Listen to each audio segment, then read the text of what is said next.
ইমান ধুনীয়াকৈ খেলে কৌশল বল ডিপলিং কৰা আয়ত্ত কৰা তেওঁ সেই খেলুৱৈজন ফুটবল খেলুৱৈজনৰ যিটো তেওঁ কৌশল সেই খেলুৱৈজনৰ কৌশল সিও এটা আৰ্ট আপোনালোকে বা তোমালোকে আমাৰ ছাত্ৰ ছাত্ৰীসকলে যিটো আৰ্ট যে আঁকিছা ছবি এইটোৱে কেৱল আৰ্ট নহয় আৰ্ট বিভিন্ন ধৰণৰ যেনে এটা সুন্দৰ শিল্পী এটা স্কেলত ভাল শিল্পী এজনে গান গাইছে গীত গাইছে সেয়াও এটা কলা বিভিন্ন ধৰণৰ কলা মোৰ বোধহয় ইয়াত কম ছাত্ৰ ছাত্ৰী থাকিলেও কেইজনমান আমাৰ যুৱকে হয়তো বিষয়টো অনুমান কৰিব পাৰিব মই ক'ব বিচাৰিছোঁ ব্যক্তিগতভাৱে কলা মদ খোৱাও এটা কলা বিষয়টো শব্দটো বিতৰ্কমূলক কিন্তু আপোনালোকে সেইটো লাইনত নধৰিব মদ খোৱাও এটা কলা মদ খাবলৈ জানিব লাগিব মদক খাব লাগিব মদক খাবলৈ দিব নালাগে মদে খাব লাগিব কিন্তু বেলু মদ খাবলৈ কোৱা নাই এই আমাৰ যিসকল বিশেষভাৱে যুৱকক কৈছোঁ মই কলা শব্দটোৰ লগত কম্পেয়াৰ কৰি ৰিজনি দিবলৈহে কথাটো কৈছোঁ মদ খাবলৈ দুজন মানুহে জানিছিল সেই দুজন মানুহৰ মদ খোৱাটো এটা কলা কোন জানেনে স্বনাম ধন্য কুৰাজ কবি যাৰ কবিতা অক্সফোৰ্ড ইউনিভাৰ্সিটি চলিছিল নাহাৰকটীয়া উচ্চতৰ মাধ্যমিক বিদ্যালয়ৰ প্ৰাক্তন অধ্যক্ষ মানিক গগৈয়ে মদ খাব জানিছিল স্বনাম ধন্য কবি মহান শিল্পী অসম সাহিত্য সভাৰ কবি সন্মিলনৰ প্ৰথম সভাপতি বিপ্লৱী কবি স্বৰ্গীয় ৰাম গগৈ মদ খাইছিল সেই ৰাম গগৈ আৰু মানিক গগৈয়ে মদ খোৱাৰ এটা কলা এটা আৰ্ট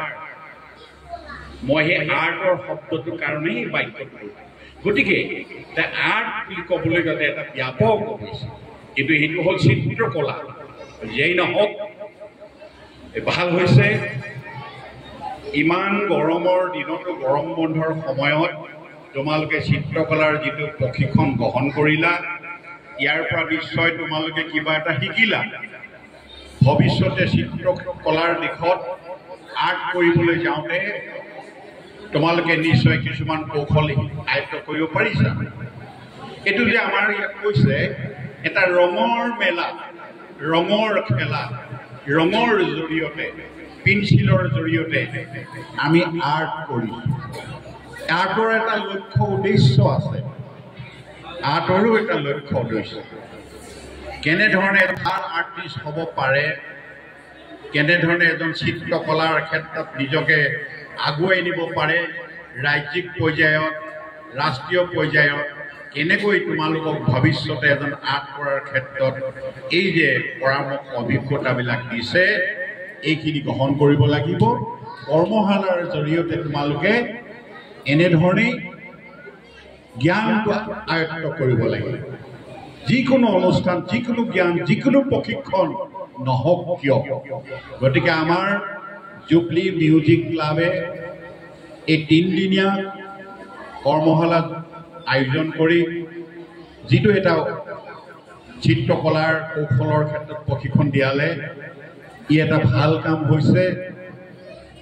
জুবলি মিউজিক ক্লাবে বিভিন্ন ধৰণৰ সাংস্কৃতিক উন্নয়নৰ দিশত বিভিন্ন সময়ত কাৰ্যসূচী লৈ আহিছে এই কাৰ্যসূচীৰ লগত বিভিন্ন সময়ত মই জড়িত হৈ আছোঁ গতিকে আমি ভাবোঁ কলা সংস্কৃতি কৃষ্টি আমাৰ বিহু বা বিভিন্ন ধৰণৰ ক্ষেত্ৰত জুবলি মিউজিক ক্লাবৰ যিটো উদ্যোগ যিটো প্ৰচেষ্টা এইটো এটা লাগিবলগীয়া ইতিমধ্যে গম পাইছোঁ অলপ আগতে আমাৰ সমবেত সংগীত যে পৰিৱেশন কৰিলে এই যে কণ ছাত্ৰ ছাত্ৰীসকলে ইমান ধুনীয়া এটা সাৱলীল ইমান ধুনীয়া এটা স্কেলত এই সমবেত সংগীত কুৰাজটো যে পৰিৱেশন কৰিলে সঁচাকৈ মন চুই যোৱা তো মই কৈছোঁ এওঁলোক কোন মিউজিক স্কুলৰ পৰা আনিছে সভাপতি ডাঙৰীয়াই কৈছে যে বোলে নহয় যে আমাৰ মিউজিক ক্লাবৰ উদ্যোগতে আমাৰ মিউজিক স্কুলো ইয়াত আছে গতিকে ইয়াত বিভিন্ন ধৰণৰ গীটাৰ পৰিৱেশন কৰা এই প্ৰশিক্ষণ হয় ইয়াত তাবলাৰ প্ৰশিক্ষণ হয় ইয়াত হয়তো বিভিন্ন ধৰণৰ নৃত্য